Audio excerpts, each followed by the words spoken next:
जी बिस्मिल्लाहिर्रहमानिर्रहीम। असी दावत दिन्ने जनाब आने वाले मेहमानों को खुश आमदीद कहने पहले नंबर ते हुण मैं दावत दिन्ना जनाब सैफुल्ला साहब नूं आके अपने ख्याल का इजहार करन जनाब।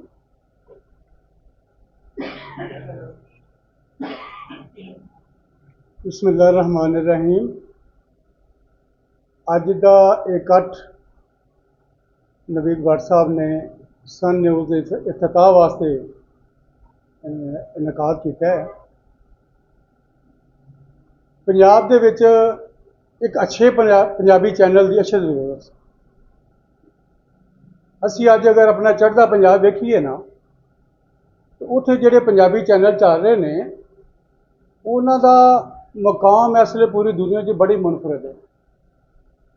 उन्हां दी अपनी सकाफत, उन्हां दियां खेडां, उन्हां दी गलबात ते खबरां, हर चीज़ जिहड़ी है ना उन्हां दा म्यार उन्हां बड़ा शानदार रखे ते लहंदे पंजाब विच भी एक पंजाबी अच्छे पंजाबी चैनल की बड़ी चौखी लोड़ सी ते सन न्यूज़ वाले जिस तरह नवीद भट्ट साहब कह रहे हैं इन्हां वही बैनुल अक़वामी म्यार बरकरार रखणगे तो भाई असीं इन्हां नूं खुश आमदीद कहने इन्हां दे कोलों मुतालबा भी करने तो उम्मीद भी करने कि बैनुल अक़वामी म्यार होना चाहिए, इलाकाई नहीं होना चाहिए। बहुत शुक्रिया जनाब।